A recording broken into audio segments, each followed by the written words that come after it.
Now it's my pleasure to introduce Deputy Police Department Assistant Chief Darryl McSwain.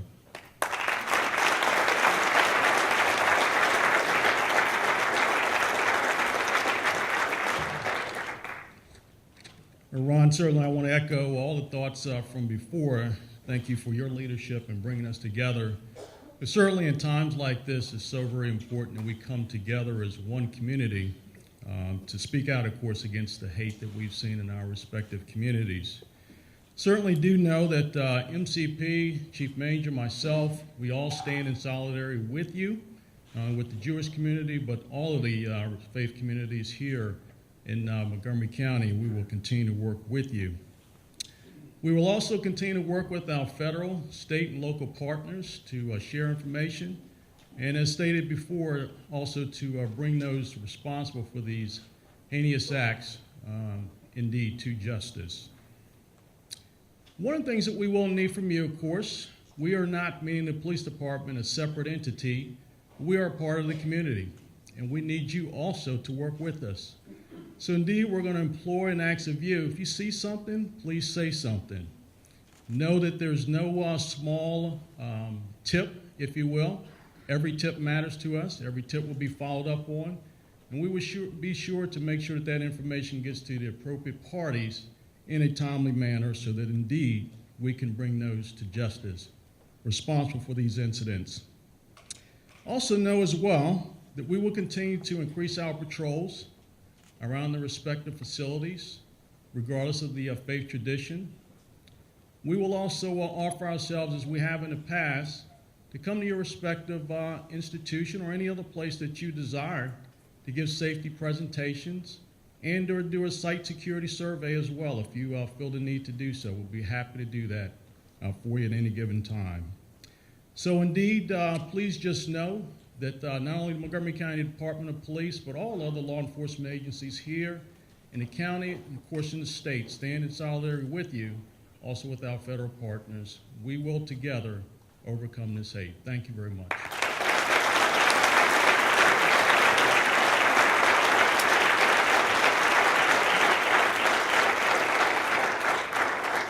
Now it's my pleasure to welcome to the podium Congressman John Sarbanes.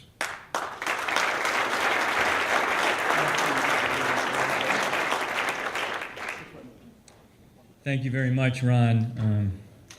Thank you to our law enforcement officials. Thank you to all of the organizations that are gathered here in solidarity, to our public officials, to my colleagues in government.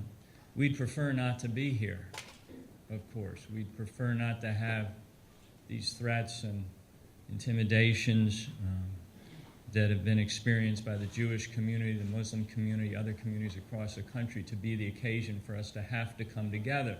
But we are here, and that's the point. We are here. We are here as one. We are here in solidarity to say to everyone in our country, to say to everyone in Maryland and our communities that this hate, this bigotry cannot stand. It is not who we are as a nation. It's not who we are as Marylanders.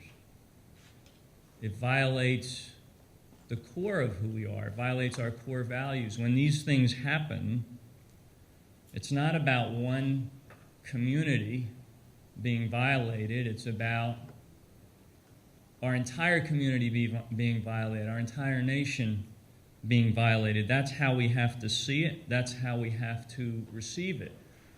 We believe, in our optimism, we always want to believe, and I do believe, and I think our colleagues believe, that our country is always going to be strong enough to stand up to bigotry and hate, to stand up to anti-Semitism.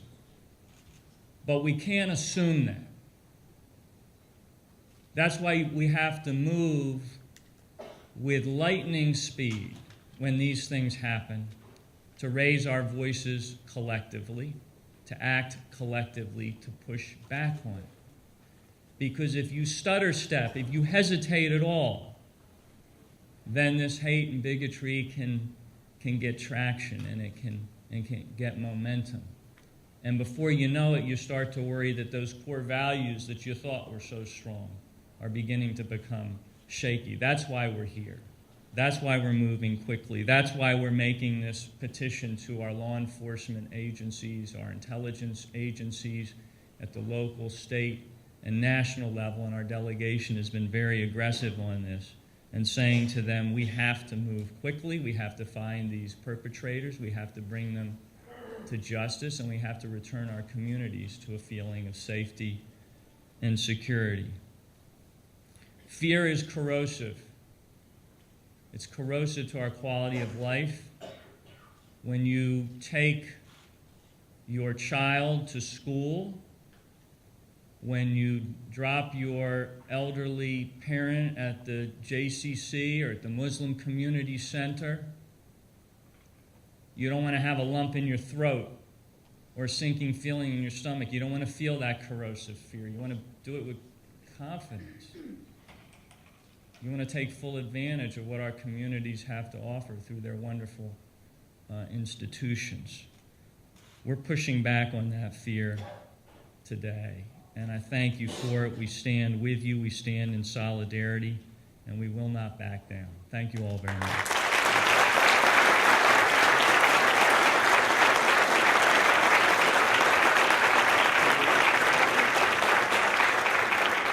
Now I'd like to welcome Congressman John Delaney.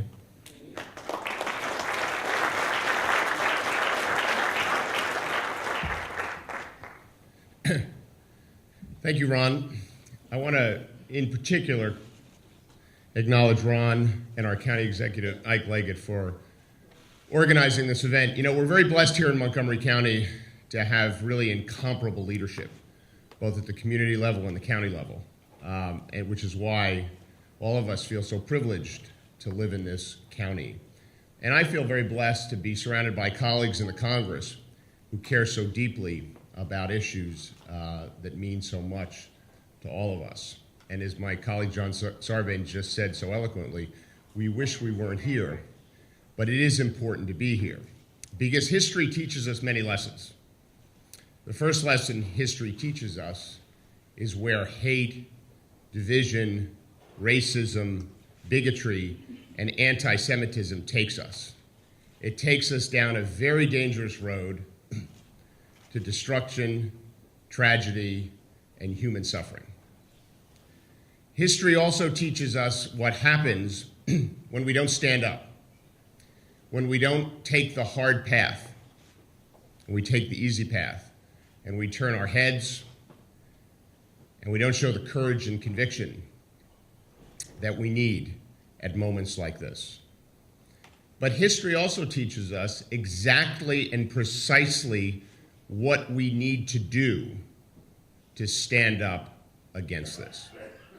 It teaches us that we need to come together in community, as Chris Van Hollen said so beautifully, in solidarity, as citizens and as faith leaders, which is exactly what's happening here today. And I'm so proud, as always, to be part of this community and part of this county and see this kind of support that comes out. History teaches us how we need to work with law enforcement. And I want to thank the chief for his remarks, because we have an obligation not only to legislate and create laws that prevent hate, but be uncompromising in enforcing them. But history also teaches us as elected officials that we need to be very clear and determined in our words, not just to speak out about this in general, but to speak out about this specifically. In the case of anti-Semitism, to speak out about it in almost an uncomfortable way, to talk about what's happened and where this can take us. We can't talk about these crimes under the general category of hate alone. We have to talk about them specifically so that people remember what happened and where these things can take us. So again, I want to thank everyone for being here. I'm so proud to stand with you. And let's make sure we do the right thing as we have in the past so that what we know could happen doesn't happen again. God bless you all. Thank you.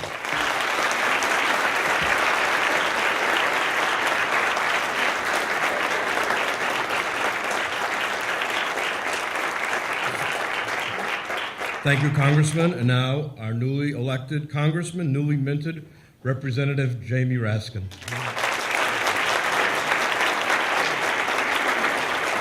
Ron, thank you very much. Thank you all for coming to this important gathering. I want to tell you a story about my daughter Tabitha when she was in first grade at Tacoma Park Elementary School, and they were learning about diversity. And she came home that day and she said, "Dad, in my class we have 8 African Americans and 7 white people and 5 Hispanic Americans, 3 Asian Americans, and 2 absent Americans." And I said, "Dad, you can be any kind of American you want, but you can't be an absent American. You got to be present." And I commend all of you for being present Americans today. And I was thinking about that because this whole thing has been hardest on the kids. You know, you can go look at the Southern Poverty Law Center report about bullying in America today. I mean, the people in this room, you know, we've got the historical consciousness and we've got a sense of context and everything, but if you're a 6-year-old Jewish kid in Montgomery County who hears about bomb threats at the Jewish Community Center where you go to preschool, or you're a 7-year-old Muslim American kid who hears about Muslims getting beaten up and attacked and killed, it's a terrifying thing. So if you want to know how we're doing in terms of race relations and civil discourse, ask a 2nd grader, and you'll get a very good sense of what's going on out there. When I was a kid in Sunday school, I was just reflecting about this, I was not a very good Sunday school student, you know, because I had too much of a scientific skepticism about me. I was always asking, you know, you mean he lifted his rod and the ocean really divided? How did that happen, you know? But I'll never forget, one day I went to Sunday school and the teacher had written up on the board, Rabbi Hillel, quote, "If I am not for myself, who will be? But if I am for myself only, who am I? And if not now, when?" And that took me back. All of a sudden, I started saying, hey, there's really something to this religion thing, you know? And I thought a lot about that. You know, if you're not going to stand up for yourself, if you're being bullied or pushed around, then who is going to stand up for you? But if you're standing up only for yourself and not for anybody else, then really, who are you? What is the meaning of your life? And I thought a lot about that. But as a grown-up now, I think much more about the 3rd leg of Rabbi Hillel's tripod there, about if not now, when? And like this morning, I was supposed to be at a school. I think it's National Reading Week or something. I was supposed to go read, and we canceled it so I could come to be part of this. And they understood, and they talked about it. It's so important for us to act now when these things happen. Act at the spot. I'm so proud of Ike Leggett, because when all of this began with the desecrations and the defacements and the racist and anti-Semitic talk and the immigrant bashing, he called us together in downtown Silver Spring, and thousands of people showed up right then on the spot to say no.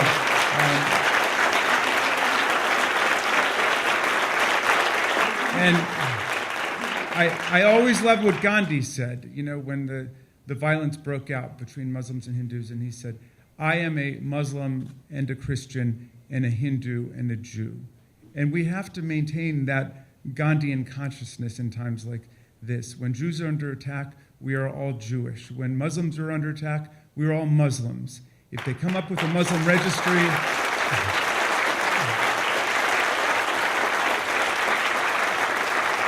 and if there's a Muslim registry, we all sign that registry. And if Christians are under attack, we're all Christians. You know, these are hard times all over the world where we've seen a resurgence of racism, of immigrant bashing, of anti-Semitism, this unleashing of primitive impulses that we thought somehow we had left behind and buried in the 20th century. And now they're back with ferocity. So the good news is that each of us gets to wake up every day and go out and fight for what we believe in and fight for our values. And I leave you with the words of Thomas Paine, who said, "These are the times that try men's souls. The summer soldiers and sunshine patriots will shrink from the service of their country and its values, but those who stand by it now will win the favor and the affection of every man and every woman. Tyranny, bigotry, like hell, are not easily conquered, but we have this saving consolation: the harder the struggle, in the end, the greater the triumph." Thank you very much.